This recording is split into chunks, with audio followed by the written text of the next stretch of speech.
ಇದಕ್ಕೆ ಶಿಶು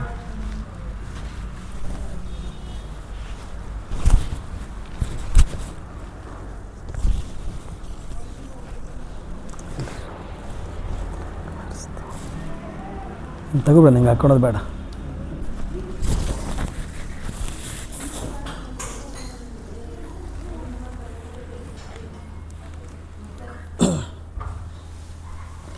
ಓಂ ಸಾಯಿರಾಮ್. ವಿಶೇಷವಾಗಿ ಸದ್ಗುರು ಸಾಯಿಬಾಬಾರ ಮಂದಿರದಲ್ಲಿ ಒಂದು ವಿಮರ್ಶಾತ್ಮಕ ವಿಚಾರವನ್ನು ತಿಳಿಸೋಣ. ಪ್ರಥಮದಲ್ಲಿ ಇದು ಕ್ಷೇತ್ರ ಯಾವುದು, ಯಾವ ಊರಿನ, ಯಾವ ಗ್ರಾಮದ, ಯಾವ ನಗರದ ಒಂದು ಸಾಯಿನಾಥರ ಆಶ್ರಮ ಅಂತಕ್ಕಂಥ ವಿಚಾರಗಳನ್ನು ಪರಿಚಯ ಮುಖೇನವಾಗಿ ತಮಗೆ ತಿಳಿಸ್ಕೊಡ್ತಕ್ಕಂಥ ವ್ಯವಸ್ಥೆಯನ್ನು ಮಾಡೋಣ.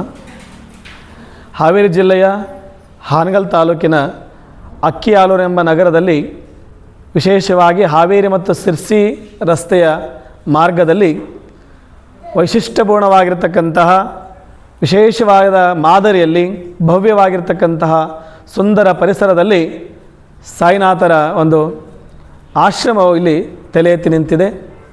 ಈ ಆಶ್ರಮವನ್ನು ಸದ್ಗುರು ಸಾಯಿನಾಥರು ಅವರ ವಾಣಿಯಂತೆ ಈ ಆಶ್ರಮವನ್ನು ಮಾಡಿಸ್ಕೊಂಡಿದ್ದಾರೆ. ಈ ಆಶ್ರಮವನ್ನು ಸೇವಕರಾಗಿ ನಾವೆಲ್ಲ ಕಾರ್ಯವನ್ನು ನಿರ್ವಹಿಸ್ತಾ ಇದ್ದೀವಿ.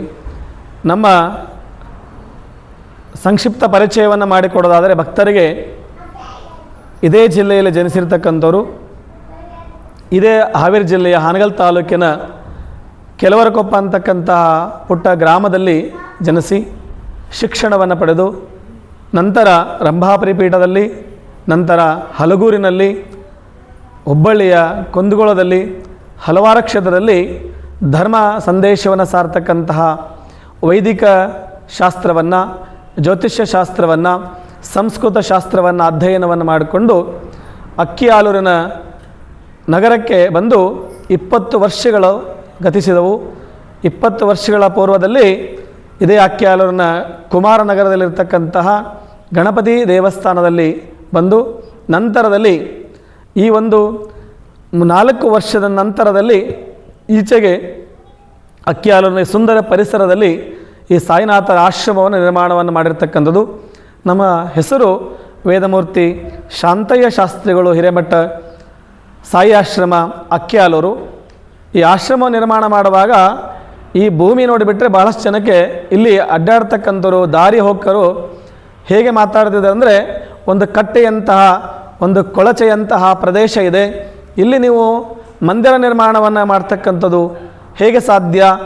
ಇಷ್ಟು ತೆಗ್ಗಾದ ಪ್ರದೇಶ, ಇಲ್ಲಿ ಅಡ್ಡಾಡೋದು ಕಷ್ಟ ಆಗ್ತಾ ಇದೆ, ರಾತ್ರಿ ಸಮಯದಲ್ಲಿ ಇಲ್ಲಿ ಒಬ್ಬೊಬ್ಬರೇ ಓಡಾಡ್ತಕ್ಕಂಥದ್ದು ಕಷ್ಟ ಆಗ್ತಾ ಇದೆ, ಒಂದು ಭಯದ ವಾತಾವರಣ ಇರ್ತಕ್ಕಂತಹ ಒಂದು ಜಾಗ ಇವತ್ತು ಪುಣ್ಯಕ್ಷೇತ್ರವಾಗಿ ಪರಿವರ್ತನೆ ಆಗಿದೆ. ಕಾರಣ ಭಗವಂತನ ಅವತಾರ, ಭಗವಂತನ ಆಗಮನ. ಇದೇ ರಸ್ತೆಯಲ್ಲಿ ರಾತ್ರಿ 9 ಗಂಟೆ 8 ಗಂಟೆ ನಂತರ ಒಬ್ಬೊಬ್ಬರೇ ಅಡ್ಡಾಡ್ತಕ್ಕಂಥ ಸಹಿತ ಭಯ ಬೀಳ್ತಕ್ಕಂತಹ ಸಂದರ್ಭ.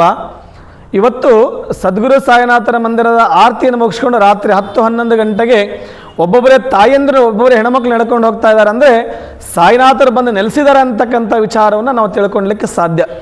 ಹಾಗಾಗಿ ಸದ್ಗುರು ಸಾಯಿಬಾಬಾರ ಮಂದಿರ ನಿರ್ಮಾಣ ಮಾಡುವಾಗ ವಿಶೇಷವಾಗಿರ್ತಕ್ಕಂತಹ ಈ ಭೂಮಿ ಪ್ರದೇಶವನ್ನು ಸಮತಟ್ಟು ಮಾಡಿ ನಂತರಲ್ಲಿ ದೇವಸ್ಥಾನ ನಿರ್ಮಾಣವನ್ನು ಮಾಡಲಿಕ್ಕೆ ಪ್ರಾರಂಭ ಮಾಡಿಕೊಂಡು ಸುಮಾರು 1.5 ವರ್ಷದ ಅವಧಿಯಲ್ಲಿ ಸುಮಾರು 1 ಕೋಟಿ ರೂಪಾಯಿ ವೆಚ್ಚದ ದೇವಸ್ಥಾನ.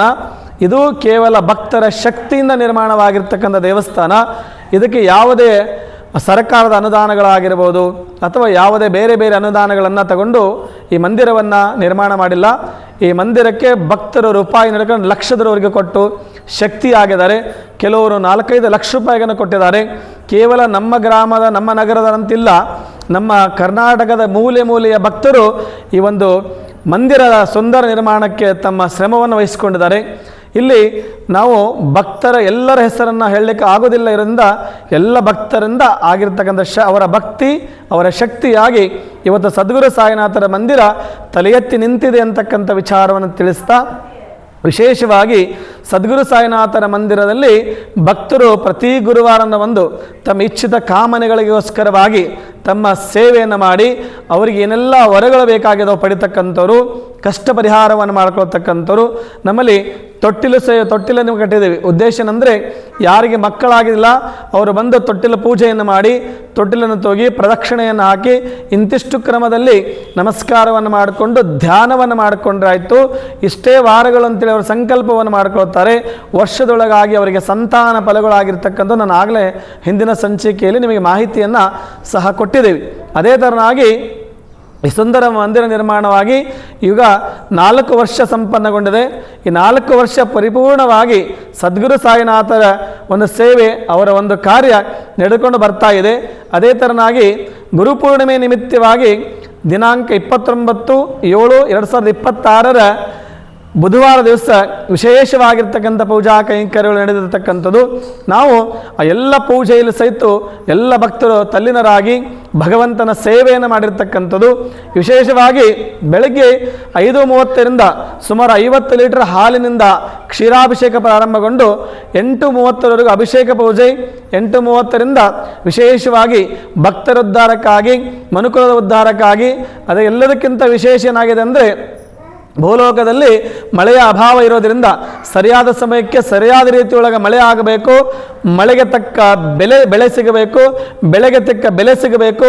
ಈ ದೇಶದ ರೈತನಿಗೆ ಒಂದಿಷ್ಟು ಹಸನ್ಮುಖ ಆಗಬೇಕು, ರೈತ ಉದ್ಧಾರ ಆಗಬೇಕಂತೇಳಿ ನಿನ್ನೆ ಸಂಕಲ್ಪ ಮಾಡಿಸುವಾಗ ಹೇಳ್ತಾ ಇದ್ವಿ. ಸ್ವಾರ್ಥದ ಪೂಜೆಗಳಾಗಲಿ ಸ್ವಾರ್ಥದ ಅವಕಾಶಗಳಾಗಲಿ ಆಗಬಾರದು. ಈ ದೇಶ ಅನ್ನ ಕೊಡ್ತಕ್ಕಂಥ ರೈತ ದೇಶದ ಬೆನ್ನೆಲುಬು ಅಂತಕ್ಕಂಥ ವಾಡಿಕೆಯಾಗಿಬಿಟ್ಟಿದೆ. ಬಿಟ್ಟರೆ ಆ ರೈತನಿಗೆ ಬೆನ್ನೆಲುಬಾಗಿ ನಿಲ್ತಕ್ಕಂಥ ವ್ಯವಸ್ಥೆ ಭಗವಂತ ಮಾತ್ರ. ವ್ಯಕ್ತಿಗಳು ಶಕ್ತಿ ಆಗಲಿಕ್ಕೆ ಸಾಧ್ಯವಿಲ್ಲ. ಅಂತಹ ಭಗವಂತ ಸರಿಯಾದ ಸಮಯಕ್ಕೆ ಮಳೆ ಬರಲಿ ಅಂತಕ್ಕಂಥದ್ದು.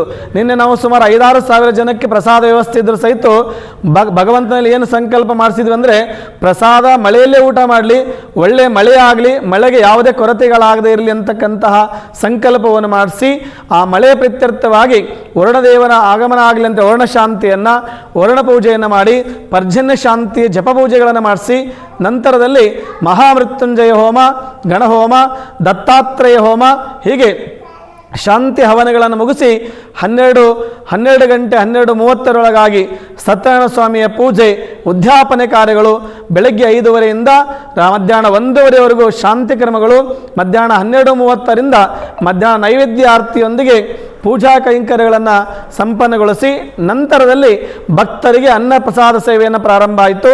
ನಂತರ ಸರಿಯಾಗಿ 2 ಗಂಟೆಯಿಂದ 5 ಗಂಟೆವರೆಗೂ ಸಂಗೀತ ಕಾರ್ಯಕ್ರಮ, ಬಹಳಷ್ಟು ಹಾರ್ಮೋನಿಯಂ ಆಗಿರ್ಬೋದು, ಗವಾಯಿಗಳಾಗಿರ್ಬೋದು, ಸಾಯಿನಾಥರ ಹಾಡುಗಳನ್ನು, ಚರಿತ್ರೆಯನ್ನು ಒಂದು ನೃತ್ಯ ರೂಪಕವಾಗಿ ಮತ್ತು ಸಂಗೀತ ರೂಪಕವಾಗಿ ಭಕ್ತರಿಗೆ ಕೊಡ್ತಕ್ಕಂತಹ ಕೆಲಸ.